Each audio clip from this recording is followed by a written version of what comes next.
Welcome to the Sacred Greeks podcast.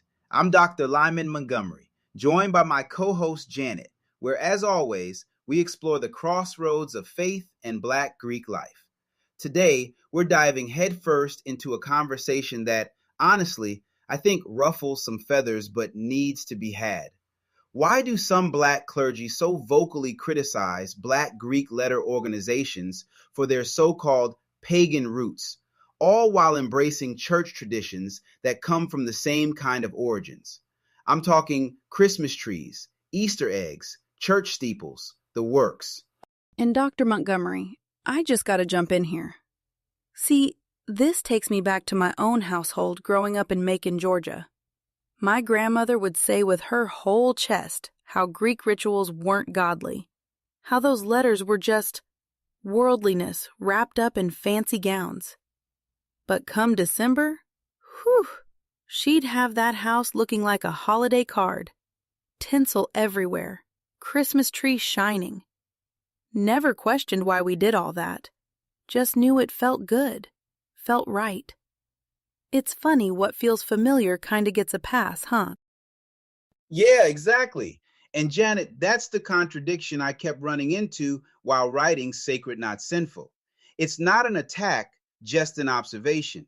Some leaders are really vocal condemning BGLO symbols, yet don't pause to ask where the symbols in their own sanctuaries or family traditions even come from.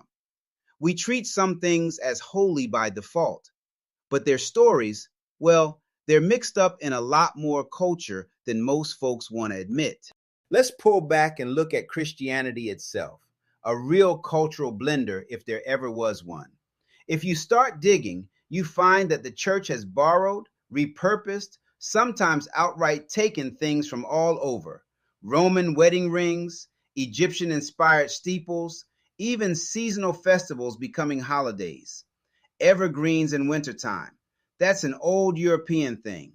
Even the word clergy is Greek. Deacon is Greek. It's all been blended in.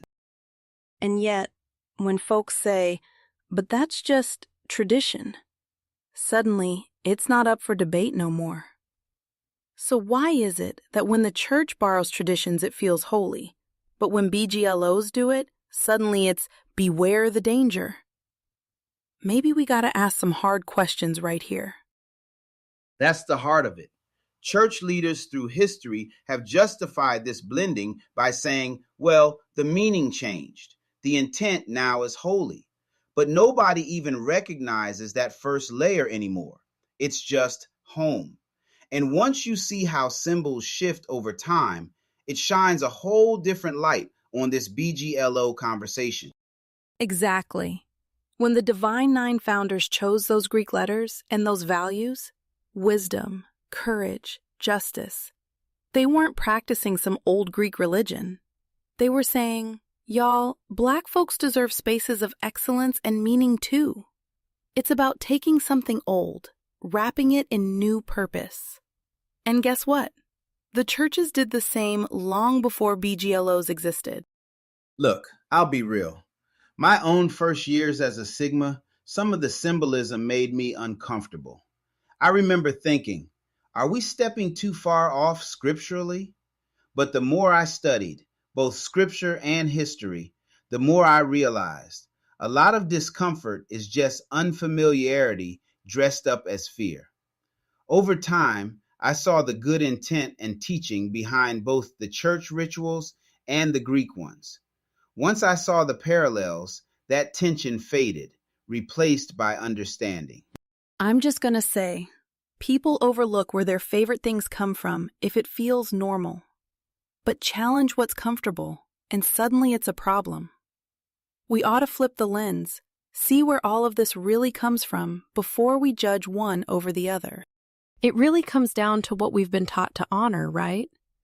Our perceptions get shaped by what the pulpit says, what our families say, what we just soak up in childhood. Those narratives tell us which symbols are safe and which are suspect. But half the time, nobody's asked why it's sacred or scary. It's just what we were told. I challenge our listeners. Don't just accept it because that's the way it's always been. Do some digging. Look up where those rituals and symbols come from, both in your church and your community organizations. Let yourself be surprised. That awareness can open up longer, better conversations. And honestly, it brings us closer together when we realize so many of these things have common roots. That's the start of a real dialogue, one that's honest and not just passing down what we heard. We might end up finding more common ground than we ever expected. Something we could really use more of is education, like actual workshops. How about church and community folks coming together to talk about where their symbols come from? You compare a deacon's stole with a fraternity sash, a church steeple with a sorority's crest, we'd see how much is shared. Once folks actually know, the mystery and suspicion dries up real quick. And it's not just reading books. I'm talking hands-on sessions, side by side. Pass around the symbols, tell the stories, see the similarities right in front of you. People stop making up wild stories once they've learned the real ones. We could do a whole campaign, and honestly, it'd be fun too. You're right, Janet. Education shifts the whole culture, breaks down those mental walls. That's the bridge. We just have to build it together. What about reclaiming what's been misunderstood? Let folks see the positive in these symbols. Start with workshops, yes, but let's go further. Share those comparisons. Show them side by side. It ain't about tearing down tradition. It's about seeing the shared roots, the good intentions, all the things these symbols have meant to different communities. Exactly. If people hear the stories and get to ask questions, no defensiveness, just curiosity, they can challenge their own assumptions and maybe open up to the idea that these different symbols aren't so scary after all. That's how unity forms. People recognize they've been standing side by side all along, just never realized it. Sometimes it just takes one good conversation to turn suspicion into mutual respect. Picture this. You get church folks and BGLO members all in a forum together. Every person telling the story behind their symbols and rituals. Suddenly, you're not defending yourself. You're sharing your testimony. That's a deeper kind of unity, rooted in understanding and mutual appreciation. We could take it even further with digital content. Quick videos, some infographics, little booklets that lay out where these traditions overlap and why they matter. Share those positive meanings. When people see the overlap in black and white, they can't act like they're worlds apart anymore. We could even do collaborative events, right? Activities, rituals, joint service projects. Experience the symbols in real time. That kind of experiential learning does more to break down walls than 1,000 sermons. So let's double down. More workshops, deeper discussions. Set up campaigns that explicitly show people how the cross, the dove, the handshake, the torch, these all come from somewhere and have been reimagined to bless our communities. Let folks tell their stories. Talk about what these symbols really mean in their lives. When the church and the Greek community both lay down the need to prove themselves and just talk, misconceptions get called out. People hear stories, not just warnings. We get closer. We heal old divides, and we realize unity's not just possible. It's already there if we're willing to claim it. And that's where real change starts. Hearing each other, challenging old fears, and deciding together what's worth honoring. Imagine a room where church leaders and BGLO folks sit down, maybe even swap stories about their symbols and what they mean, without feeling judged. That's the space where understanding grows. Throw in some educational workshops, bring visual aids, let people actually see the timelines in the shared history. It helps to make the abstract concrete, literally. Yes, show 'em. Don't just talk. Bring the banners, the sashes, the Bibles, and the hymnals. Seeing those things next to each other, it reminds us how connected we already are. Maybe we even launch something fun, like an exchange. Church members visit a step show. Greeks join a sunrise service. When you step into someone else's tradition, you can't help but start to appreciate it. That's it. Experiencing each other's heritage builds respect in the best way possible. We build actual bridges, not just talk about them. I'd love to see us do more real talk panels.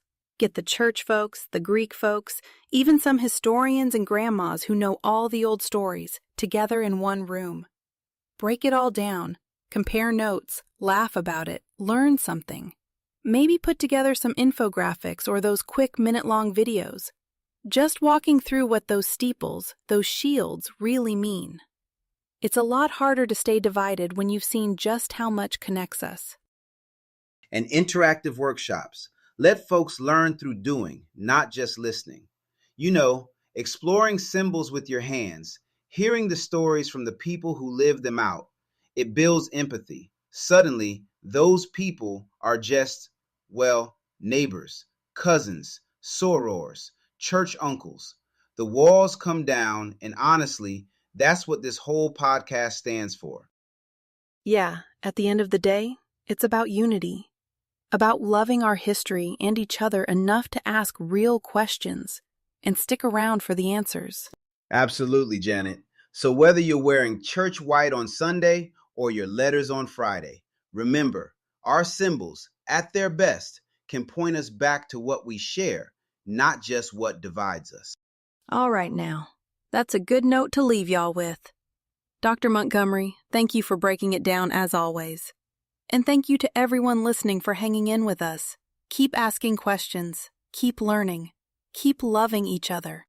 We'll catch y'all on the next Sacred Greeks podcast. Until then, honor your history and hold on to your faith. Goodbye, Janet. Bye, Dr. Montgomery. Bye, y'all. Stay blessed.